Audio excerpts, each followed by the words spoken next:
kilometres from home. Then we've got our mystery peak, which is not classified, which we think should be.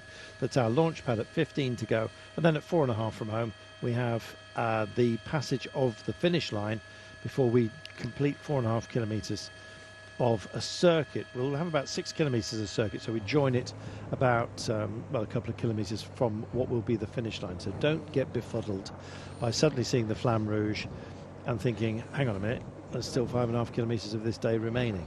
Yes. 4.5 kilometres of solid circuit, so the Flamme Rouge comes with 5.5 to go, first time of asking. Gosh. So, this is not a day where there's going to be that much negativity about leading the chase by the looks of it, Peter. No, there's not. They're not going to spend hours and hours on the front. There's a couple, for the two looks, Rowe and Plapp, there'll be 2 hours of solid work, doing the tempo, and then the other guys will take over. But I think, for the 4 riders in the escape, they're looking at getting to the next sprint point, where you would imagine that Christian Cormier wants to take the time bonus, because he's the best place on GC. He's only at 10 seconds, so he was in the front group yesterday. He's the only one of those 4 that's still actively involved in the GC. So you would imagine he wants to, take those seconds and then try and stay in the peloton on the circuit. Well, he's set about it in an accomplished manner. So let's see if indeed he adds to his tally. Yeah, he could indeed go extraordinarily well. Let's see. He'd have to win it today if he was going to tally up entirely. But yeah, 3 bonus seconds up from ground. So each of the intermediate sprints, there's 3 today. It does make for busy racing. Luke Rowe was very upset about not going to the Vuelta, and I think quite rightly, to be honest. Boy, oh boy, did they need him. Courtesy of how things panned out. He was ready, he'd been to altitude training, he'd got himself all prepped. And so this is part of him, I guess, using and proving just how useful he is. And yesterday, he was treating it like a Grand Tour. Just marshalling everybody, haranguing, leading from the front, leading from the back.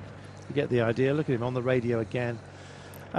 He's a man who is in charge and is comfortable in that role. Not many can actually pick that up, and he's been doing it from quite a young age as well. He certainly has, and he looks like he enjoys it as well. And as you said, he has got something to prove. There's, I don't know if Luke Rose has re-signed for Ineos, but there's a number of riders that haven't, and they've gone through that process. As we see Captain America, Quinn Simmons here. He could be an outsider for today. So he could be an outsider. Yeah, but going back to Luke Rowe, he's got something to prove. He didn't get to go to the Vuelta, as you said. He'd prepared for it really well, and he has to show what his worth in these type of races. Otherwise, that natural selection of younger people come along. They might be slightly cheaper. They might be slightly more malleable than Luke Rowe, and that kind of constant churn in the peloton of people retiring and new faces arriving happens. Well, when Remco Evenepoel signs for Ineos Grenadiers, I think he'd quite like Luke Rowe to be there. Did you say when? Yes. There you are. You've heard it here first. Geraint Thomas was interviewed. I saw it on Cycling News actually earlier, just before we came to air. He basically said Evenepoel hates Jumbo-Visma. Jumbo-Visma hate Evenepoel. And so if he's looking for another team, he might well be a good fit. Perfect. Yeah, there you go. So got my mind ticking. I was thinking, can you imagine them falling in behind Remco Evenepoel? It might actually suit a recalibration within Ineos Grenadiers if indeed they want to spend some years almost impersonating what Soudal Quickstep have done for such a long time, which is basically go for turn themselves into a bit more of a classics kind of team, picking up wins all over the place and indeed within Grand Tours as well, because it seems that their days of domination of that mantle has passed over to Jumbo-Visma as far as the Grand Tours are concerned, and UAE Team Emirates of course as well. I mean, many people saying the disaster might be if Evenepoel went to UAE Team Emirates with Tadej Pogačar. I think he's got his own ambitions. He'll probably want a team to back him up entirely, because he's going to feel like he's going to be swamped by Jumbo-Visma quite clearly. I mean, just ask Primož Roglic what he thinks. I think that whole speculation between Jumbo-Visma and Soudal Quick-Step, that smells of the kind of crazy stories you get in transfer season. I can't see that ever happening. It's just from the characters involved, the number of people and the level of riders who would be left out or included in certain groups. That looks like one of those stories that somebody says, wouldn't this be a good story? It might well be, but it's nice to run with it for a bit. Yeah, the problem with Ineos, going to doing what Quick-Step did in the Classics is Jim Ratcliffe is paying for a team to win the Tour de France, which takes roughly 80% of the media coverage and exposure,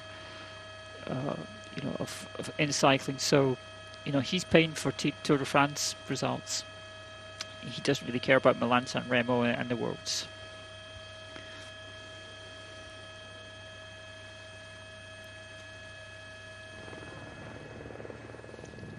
Minute and 29 is your gap. We've got 53 kilometres of the day remaining. At this pace, it's going to take 2 hours. I'm kind of thinking it's a bit of a blessing. It's a short day today, because I think there'll be a lot of firepower at the end. I hope we don't get any bumps and bruises once again. Today's approach at the end, I guess because we're on a circuit, it's a little bit technical. But it doesn't feel as bad as yesterday in a certain regard. There is a hairpin at 3 kilometres to go. There is a 90-degree right-hander. In fact, the more I'm speaking about this, the more I'm just swallowing my own words. With 1.3 kilometres to go. There's another right-hander. It's like a double phaser, really.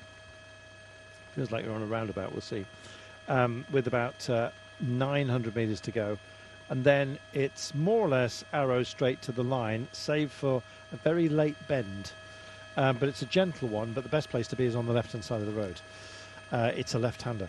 So, I can't figure out whether that... It depends on who's left after that final peak that we keep banging on about. Well, I do.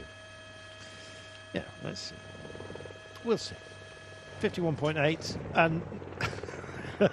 It's always like a Ineos protest here. But we're not doing this all on our own. If you want to play the game, come up and help out. And there's a few teams that are prepared to do it, Pippa.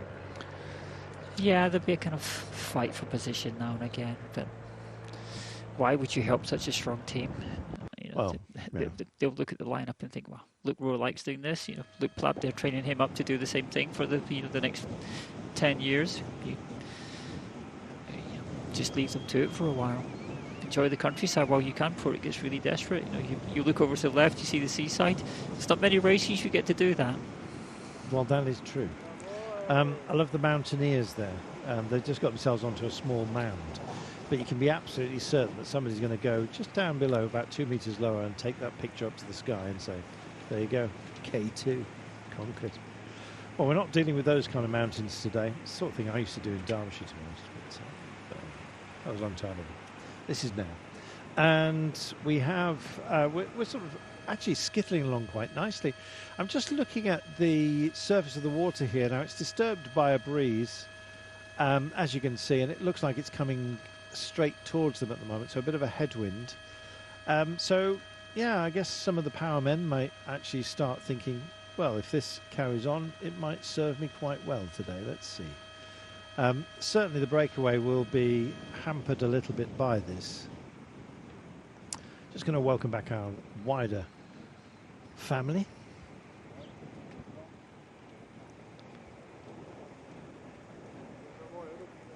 Welcome back. Those of you who've been away, breakaway still out here, but the gap's come down to 1:22, and there's a lot of other teams that are just starting to think about it. We've just been looking at the wind-blown water here and the way it's displaying itself. It looks like a headwind that we're dealing with just for the time being. I was expecting a crosswind, to be honest.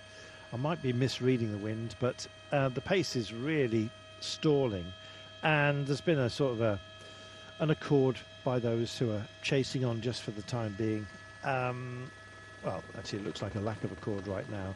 Basically, in this Grenadier sat up and said, come on, come and do a little bit of work. We're not going to do this all on our own. We're not going to make the mistakes of some of the other teams yesterday.